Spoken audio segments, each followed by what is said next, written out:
Coming up here on today's San Francisco 49ers Report, we have some breaking news on Brock Purdy that just came in, but that's not all that we're talking about here on the show, so continue to hang out here with us. Could the Niners sign an offensive lineman? They worked out several. We have some dazzling defensive numbers and trends to go through, as well as Robert Saleh bringing the heat early on for this Niners defense, and some surprising offensive line takeaways from what two offensive linemen who have come under fire for San Francisco have done in the first two games. And let's begin, obviously, with the biggest story of the day for San Francisco. Brock Purdy, breaking news, returning to practice today in a limited capacity, albeit, but he does have a chance to play on Sunday in Week 3 against the Cardinals, according to head coach Kyle Shanahan. As we know, Purdy suffered a turf toe injury in the second quarter of the season opener on the road against the Seattle Seahawks, played the rest of the game. Of course, within that game, he threw 2 picks, but the game-winning drive in which he went 6 for 6, marching the Niners down the field. For that game-winning score, it was big-time stuff from the quarterback who just got a bag this offseason. And then Purdy, we found out he was hurt with a shoulder and a turf toe ailment the Monday after that game. And then he was inactive against the Saints in Week 2. Mac Jones got the start. He played very well. And when we learned of Purdy's form of turf toe, there was the report from Ian Rappaport that the expected timeline for Purdy and how much time he was going to miss, about 2 to 5 weeks. But then earlier this week, I showed you this report from Albert Breer here on this show, which had a little bit of a different timeline. I was told, Breer said, Purdy will be out 2 to 3 weeks. Maybe it's one of those deals where he gets back out there on the practice field, does light work at the end of this week. But my sense is they want to sit him out at least 2 weeks and maybe a third. And so Breer got some good information there because he had reported that maybe Purdy gets on the practice field at some point this week, and he's on the practice field today, Wednesday, September 17th, at the SAP Performance Facility. And what Shanahan said today of note, right? That Purdy has a chance to play on Sunday against Arizona in a sneaky big game inside the NFC West. Cardinals 2-0, Niners 2-0.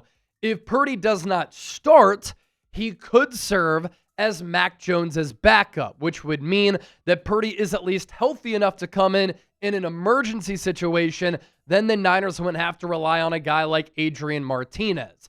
Here's also what Matt Mayoko of NBC Sports Bay Area had to report, that Purdy has made significant strides, and those strides started late last week with his physical therapy. He was expected to miss multiple games, but his improvements led to the possibility that he could end up missing just one game. Now, I do have a lot of additional thoughts on this, but I do want to ask you this poll question here. It's also the pinned comment of today's show, so scroll on down, get your votes in as the video plays. Who should start against Arizona?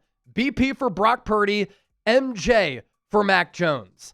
Now, as we know, turf toe injuries can be serious, and the timelines for how long players are out can certainly vary, and it depends on the sport, of course, football, soccer, basketball, etc. But the Niners, I talked about this yesterday, and Brock Purdy really dodged a major bullet because Joe Burrow on Sunday for Cincinnati suffered a turf toe injury, and his timeline completely different than Brock Purdy. And for Burrow, he was trying to escape pressure in the pocket and then kind of just went down, and you saw his left toes bend beneath his feet. For Purdy, he escaped pressure against Seattle, ran to his left and got tackled from behind. Both of these injuries happening on turf surfaces. I think turf surfaces should be banned by the NFL if they're really worried about player safety. Anywho, Burrow has to undergo surgery. He's out at least 3 months. We're not talking weeks here like for Brock Purdy. And if Burrow comes back on schedule, he's going to return maybe week 15, maybe week 16. And with Burrow, his injury history has become troubling. Couple of knee injuries, the torn wrist ligaments, and now turf toe.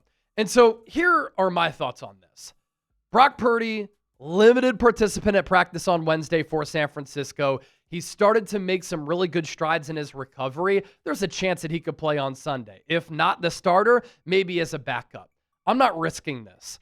You made a massive investment in Purdy this offseason. He has an injury history that's a little bit checkered. Mac Jones played very well against the New Orleans Saints. And so if Purdy is hurt at least a little bit, I'm not risking it because the Niners proved that they can win with Mac Jones, and Mac Jones proved that he can play really well. As for how both quarterbacks fared, Purdy in week 1 against the Seahawks, 26 of 35, 277 yards, 7.9 yards per attempt. Awesome. He threw the 2 picks. One was on him. One was a really good play by the Seahawks defense. I think they faked out Purdy a little bit as he tried to layer a throw, I believe, to Jawan Jennings. But he did throw for 2 touchdowns. One opening drive of the game, marching the Niners down 95 yards on the opening drive of the season. And then the game winner, 6 for 6 on that final drive, the 45-yarder down the left sideline to Ricky Pearsall, and then the game winner, uber athletic play for Purdy to hit Jake Tonches. And then Mac Jones, 26 of 39 against the Saints, 279 yards, 3 touchdowns, no picks. He did have that strip sack. I think that was more on him compared to Colton McKivitz, even though McKivitz got docked for the sack, which I disagree with according to PFF. Mac Jones' rating, a 113.1. And Kyle Shanahan has to be very pleased with the quarterback play he's gotten from both quarterbacks the first 2 weeks. And isn't this crazy? The Niners are the only team in the NFL since 1988 to win 2 games on the road to start a season with 2 different quarterbacks. The last team that did it in 1988, the 49ers. With Joe Montana and Steve Young. What did they do that year? They won the Super Bowl. Hopefully some good vibes for San Francisco and a good trend right there. But a cool stat nonetheless. Regardless of who the quarterback is, Mac, Brock, San Francisco's offensive line is going to need to protect. Purdy was pressured at a career-high rate in week 1 against Seattle. It's looking as though that Seahawks front is one of the best in the NFL. But then in week 2, the 49ers offensive line played very well in protecting Mac Jones, and that's what allowed him to have so much success, especially on third downs. But this Arizona front needs to be taken seriously. They have a couple of really good young players along that front, and they made a big free agent acquisition in a player like Josh Sweat, who comes to Arizona from the Philadelphia Eagles, to reunite with Jonathan Gannon. But that's a front that has a lot of talent. They play violent, very physically. They're also very deep, and they can really get after the quarterback. Before we continue to move forward on today's show, a reminder to hit that subscribe button here on the San Francisco 49ers Report. All of our content is free. We're not going to put it behind a paywall. I care way too much about all of you to put something like this behind a paywall. Plus, I love doing what I'm doing, but also if you lock us in and subscribe, you're going to become a more informed Niners fan. Breaking news just happened moments ago, and we're giving you this show right after it happened. And we do deep dive, in-depth analysis right here on the program. So lock us in. Let's get to 171,000 subscribers. Still to come here on the show, are the 49ers going to sign an offensive lineman? They worked out multiple, some dazzling defensive numbers, and surprising offensive line data. We'll get to that here in just a moment. But today's 49ers Report brought to you by our friends at PrizePicks, the best daily fantasy sports app in the game. You and I make decisions every day, but on PrizePicks, being right can get you paid. Don't miss any of the excitement this season on PrizePicks, where it's good to be right. This is the best way to win cash this football season. Which players are going off? Which ones aren't? Make your picks in less than 60 seconds and turn your takes into cash all season long on PrizePicks. And you can join millions of users if you just sign up today. And when you download the app, use the code CLNS. You get $50 in lineups after you play your first $5 lineup. That's code CLNS to get $50 in lineups after you play your first $5 lineup. PrizePicks, it's good to be right.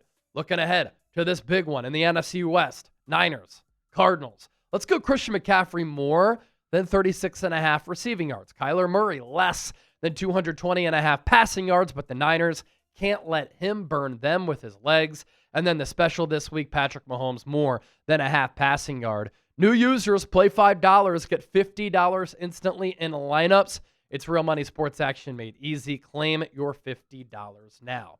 All right, more to get to here on the show on another loaded San Francisco 49ers Report.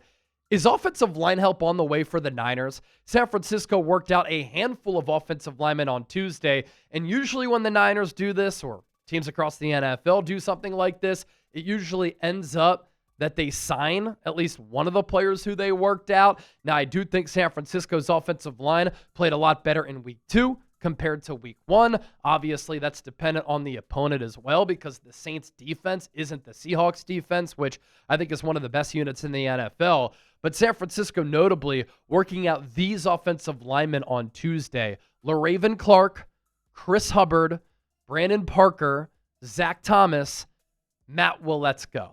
Some of these players have more experience than others. Hubbard, Parker, LaRaven Clark, they've done some decent things throughout their careers. Zach Thomas, Matt Waletzko, also getting tryouts for San Francisco here in workouts. The Niners' offensive line against the Saints, really a pleasant surprise. In week 1 against the Seahawks, Brock Purdy was pressured the highest percentage of his career, nearly 60%. He was also hit a lot, sacked a couple of times. And so this Niners offensive line needed to improve, and they needed to make adjustments week over week. They were able to do that, and now awaits a Cardinals team that has a very stout, very deep, and very talented defensive line that can really get after the quarterback. And we've seen that the first 2 weeks of the year for Arizona on the road against the Saints, week 2 against Carolina. But let's be honest, those teams are not to the level of talent that the Niners are. And speaking of offensive line play, what if I told you that Jake Brendel has been really, really good to start the year according to Pro Football Focus and one of the highest graded centers in the NFL? Look, if this continues and he does this all season long and he passes the eye test because analytics don't always back it up, I'll eat the crow. I'll say I was wrong because I have said Jake Brendel is a completely average center at the NFL level, but so far so good to start the 2025 campaign. Overall grade, according to PFF, of 79.1. That is second among 44 centers thus far. Pass blocking grade, 68.7 in the green. That ranks 12th. His run blocking grade, this has always been a strong suit for him, 79.2. That ranks 3rd. He has not given up a sack. That ranks atop all centers. He has given up 4 pressures, and that ranks 35th among the 44 centers. And so Jake Brendel doesn't always pass the eye test. Producer Chip was like, there's no way Jake Brendel has been this good. And I said, right, a little bit surprising. But I took a look at the PFF numbers, and this is what they are. Now, for pressures at the center position, sometimes that's on the center. Sometimes it's not. There's a lot happening up front, twists, stunts, maybe missing, having to block one guy and pass him off to get to that second level. But for how he's been graded out, if this continues all year, that really helps out this Niners offense and really helps out this Niners offensive line. And then there's Colton McKivitz, who the Niners signed technically before the Seahawks game, but they didn't make that contract $15 million per year, $45 million in total over the next 3 years public until after the Seahawks game. But Colton McKivitz, if he continues to play like this and he's making $15 million per year at an offensive tackle position, right tackle, left tackle, where due to salary cap inflation, these contracts have gotten crazy, he could really end up being a bargain. And this is also a player in McKivitz who, from 2023 to 2024, drastically improved and got a lot better. Couldn't really get worse than what he did in 2023 as far as pressures given up. And it looks as though he's making a lot of improvements from 2024 to 2025. He's been pretty damn good the first 2 weeks of the year. His overall PFF grade, 73.1.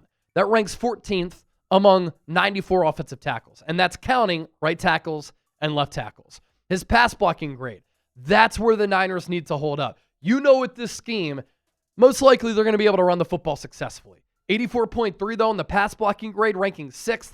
Give me that. Run blocking grade, 63.8, ranks 31st. He can get a little bit better there. Sacks allowed, 1. And he's given up 2 pressures. But for how he's graded here and the improvements that we've seen, is that going to continue in that trajectory? Let's hope so. And then there's the defensive side of the ball. To start the season, this 49ers defense has been hooping. And what's awesome about what we've seen from Robert Saleh's unit is how well these young players are playing and how San Francisco is playing this well this early with the 3rd youngest defense in the NFL. Here's where San Francisco ranks going into week 3. They've given up 17 points per game. That ranks 7th. They rank 6th in yards per game allowed at 268.5, 6th in yards per play at 4.6, 7th on third downs, huge problem last year, 33%. Need to get a little bit better in the red zone, but that's something they can continue to improve upon. But I always said with this Niners defense, I expected them to be so much better, but I expected them to improve from week 1 to week 18. And they're going to be a different unit by season's end. For them to be doing this early, it's a pleasant surprise, and we'll all take it. And what I've also really liked is the jump from linebacker D winners. And I tweeted this out the other night. Excuse my language. If you have a kid watching, I'm going to allow you to mute the video right now and give you 5 seconds to do it. 5, 4, 3, 2, 1. But my goodness, the 49ers developed the fuck out of linebackers. I mean, you go back years, you go back decades. What the Packers have done developing quarterbacks, that's what the Niners pretty much do at the linebacker position. Fred Warner was named the NFC Defensive Player of the Week. And against the Saints, he was everywhere. 11 tackles, 1 PBU, 1 TFL, 1 forced fumble, a near perfect PFF grade, and a coverage grade that was 93.4. But how about the development of D Winters? Him alongside Fred Warner, he continues to play like this. I mean, we could be looking at another great linebacker duo, and this is how you replace Dre Greenlaw. And Fred Warner even said today that D has some similarities to Dre in how they play. A little bit smaller, but they play with fire. They play with physicality. And the first 2 weeks of the year, D Winters has been so impressive. He is flying around. Against the Saints, 8 tackles. He only gave up 21 yards on 5 targets. His PFF grade, really good at 74.3. And then his coverage grade, 90.2. One thing I said about D when I called him a breakout candidate for 2025, his coverage grade last year, 6th among all linebackers, but limited sample size. Well, that's continued because he continues to hold up very well in coverage. All right, another great show. It was awesome hanging out with all of you here today. Be sure to give me a follow on X and Instagram at Chase_Senior. I'm always talking Niners here, reaching millions of people per month, and the same can be said on social media as well.